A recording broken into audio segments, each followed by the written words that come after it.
On the surface level, it doesn't seem like Samsung really put much thought into the Galaxy Z Fold 6. Samsung is no longer leading and innovating in the foldable space, as it is being surpassed by better and more complete devices. But for one skepticism, it turns out that there might be a method to the madness. The improvements between the Galaxy Z Fold 6 dimensions and the Galaxy Z Fold 5 can be measured in a few millimeters, but they make a difference. Folded, the Galaxy Z Fold 6 is slightly wider, slightly shorter, and significantly thinner than the Galaxy Z Fold 5. Samsung has also managed to reduce the phone's weight. The Galaxy Z Fold 6 is just 239 grams, which is only 7 grams more than the Galaxy S24 Ultra. Carrying such a lightweight multi-purpose device in my hand or my pocket is a pleasure. The weight reduction helps, and this phone also looks great. The new design is a welcome improvement in look and feel. It should be plenty durable, and the Gorilla Glass Victus 2 and Armor Aluminium, the same material used on the Galaxy S24. Samsung refined everything from the speakers to the camera array. The buttons are flat and elegant. Everything about the look says Pro, though there is no Pro in this flagship's name. Over almost 6 years, Samsung has done all it could to strengthen its foldable phones and their moving parts. In the Galaxy Z Fold 6, it added more steel to the dual rail hinge and has more or less sealed it from the elements. The phone has an IP48 water resistance rating. It's worth noting that the seal is not permanent and may lessen over the life of the Galaxy Z Fold 6. There is also no real dust resistance on this phone. The 4 in IP48 means the Galaxy Z Fold 6 can withstand large objects poking its hinges, but dust and anything under 1 mm might cause trouble. Samsung told me it added a new protective layer to its now thinner main screen. It's essentially like a non-Newtonian fluid that is flexible when you are gently moving it but toughens up instantly if it encounters a hard or sharp object. Of course, even though the new screen is tougher, you can't use the same S Pen as a Samsung Galaxy S24 Ultra or other flat Samsung phone or tablet. You must use the softer rubber S Pen for fold, lest you risk damaging the screen. The 6.3-inch cover screen is 2376 by 968 pixels with fully adaptive refresh rates from 1Hz to 120Hz. In general, I like using the cover screen since it isn't always practical to open up the phone and use the larger display. It's a nice little screen for web browsing, email and TikTok scrolling. It's fine for texts and messaging, though I still don't relish typing longer messages on the too cramped virtual keyboard. The screen is probably narrower than my iPhone 15 Pro Max by a solid half inch. The inner 7.6-inch screen is 2160 by 1856 pixels with a thin flat bezel. It's a very bright screen, 2600 nits, with a crease that is less noticeable than on previous tablet foldable phones. Don't get me wrong, you can still feel and see the crease, but Samsung has done solid work reducing the little eyesore so that it's getting closer to being unnoticeable. Visually, the Galaxy Z Fold 6 has a lovely, colorful and contrast-rich tablet display, perfect for virtually any task. I enjoyed watching Netflix and Max videos as much as I liked playing games like Call of Duty Mobile and Asphalt 9. It's great for browsing websites and long articles. In tablet mode, the Galaxy Z Fold 6 is very comfortable to hold.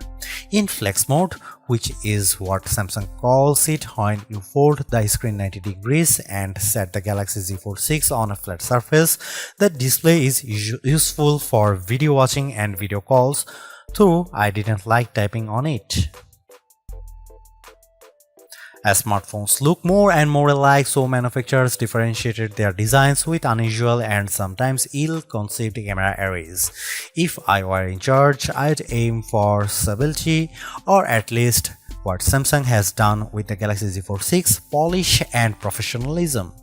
The three camera array on the back is prominent, but I like how each lens looks a bit like a prosumer camera lens. That's the good news. The not so good news is that Samsung didn't do much to upgrade this array, and the cameras on the last Z Fold 5 were a disappointment. This is essentially the same camera specs as you'll find on the Samsung Galaxy S24. Here is how the three cameras break down. 50 megapixel wide angle, f1.8 aperture, 12 megapixel ultra wide, f2.2 aperture, f field of view is 123 degrees, 10 megapixel 3x optical zoom with aperture 2.4. It's a good set of cameras, and I took dozens of lovely photos in Paris under all sorts of conditions. Colors and sharpness are good across the board. Low light performance is generally fine. Macro photography is non-existent. Portrait mode image of people and pets was gorgeous. I'm especially impressed with the color quality and details. This is clearly due to Samsung's significantly updated Pro Visual Engine, which is the computational bit of a Samsung's smartphone photography pipeline. It just gets better and better at understanding reality. That said, Samsung still makes skies too blue. Here is some camera samples of Samsung Galaxy Z Fold 6.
Even with these designs and minor camera updates, the real story of the Samsung Galaxy Z Fold 6 is Galaxy AI, Samsung's artificial intelligence platform that reaches into photography, image editing, text messaging, search, writing, drawing, health, and translation services.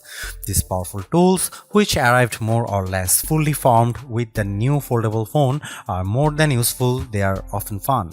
Key Galaxy AI features include, but are not limited to, Circle to Search, Sketch to Image, Interpreter, Note Assist, and Chat Assist. I have tried all these Samsung Galaxy AI features. Sketch to Image, which works best if you have access to an optional S Pen made for Fold, is good at turning simplistic line sketches into usable art. I drew in the Notes app sketches like a simple apple or a tooth, and each time Galaxy AI turned it into something attractive and useful, usually with a few options to choose from. It's a feature that wowed most people I showed, but they also expressed a skepticism about whether they might use it. Perhaps more useful is the sketch to image on photos, which let me add photorealistic elements to existing photos. I put a dog next to me, added a bird on my head and shoulder, sketched seagulls into a Paris skyline, and removed objects from other photos. In all instances, the results were convincing. Right down to shadows cast by the AI objects. AI altered images automatically get an AI generated content watermark. I used the Samsung Galaxy Z Fold 6 to record numerous meeting notes and then let my Galaxy AI transcribe the conversations. It even automatically summarized them. The results were, as far as I could tell, fairly accurate to the original source material. For as good as much of this Galaxy AI is, it does still feel like a work in progress. Sketch to Image can't generate fresh images of a detailed drawings and often encouraged me to create small objects. A sketch of Notre Dame, for instance, could not be used to generate a better image. Some of the sketch to image photo generations were significantly different than my initial drawings. For now, these are rough tools that create content that is at best inspired by your scribbles. I used the generative fill tool to remove people from behind me in a selfie, and the system impressively filled in the space left after their removal with a background that matched the surroundings. Beyond doing a competent job, these Galaxy AI tools are easy to use. Case in point, the interpreter. The interpreter lives under the quick panel, but you can move to your home screen, fold the phone into flex mode, and it's quite easy to let the system detect the language of the speaker and start interpreting. It can either interpret a foreign language speaker or do real-time two-way translation, so the person facing you sees what you are saying translated into their language, and you see on the main screen their words in a language. The AI feature works well, but I quickly realized that when I already had a language barrier, explaining to someone how to use this feature was a problem. I later used the Galaxy AI Translator to live translate a Spanish TV show. The translation was not always exact, but it was close enough to be useful. The Galaxy Z Fold 6 represents Samsung's latest in performance hardware. It has a larger vapor chamber, which should help with heat dissipation, especially during intense activities like gaming. In my gaming experience with S Fold 9, I didn't notice the phone getting warm, so maybe the vapor chamber is doing its job. Not only does the Galaxy Z Fold 6 use Qualcomm's latest silicon, but it also gets a bespoke version of the Qualcomm Snapdragon 8 Gen 3 for Galaxy chip, which gives a small boost to clock speeds. This is backed by 12 GB of RAM. In our lab test, my Galaxy Z Fold 6 benchmarks are significantly high, especially on the GPU side. Apple's iPhone 15 Pro Max and the new A17 Pro chip still beat the Galaxy on Gen 6, but the gap is narrowing and it's hard to imagine a task the Z Fold 6 wouldn't easily manage. I shot 4K 30fps video with the phone and then edited 4 instances for the clip in Adobe Premiere Rush without any issues. Storage starts at 256 GB, which is not bad, but I think Samsung should have offered 512 GB. You can up the space to 1 TB if you are willing to pay $2,259 at least. A word about these prices. The Galaxy Z Fold 6 is an expensive handset starting at $1,899, but Samsung usually has fantastic trade-in deals and sales, and it's unlikely you will pay full price, so be sure to shop around before buying. The Galaxy Z Fold 6 uses a 4400 mAh dual battery, and between our lab tests and my own testing, I'd say you can expect between 10 and 11 hours of battery life depending on your display settings and other factors. Samsung Galaxy Z Fold 6 is Samsung's most comprehensively thought out foldable to date. The cleaner, more pro design looks fantastic. It's comfortable to hold and pocket and is far more versatile than your average phone. It's thinner with a less noticeable crease, and that's a major bonus. So is the banked-in Galaxy AI, which is not always useful but can be tremendous fun. The cameras could be better, but I still like the images they capture. The price may be my single biggest sticking point, but you may want to hunt for good deals because the Samsung Galaxy Z Fold 6 is so worth it. Thanks for watching. See you in the next one.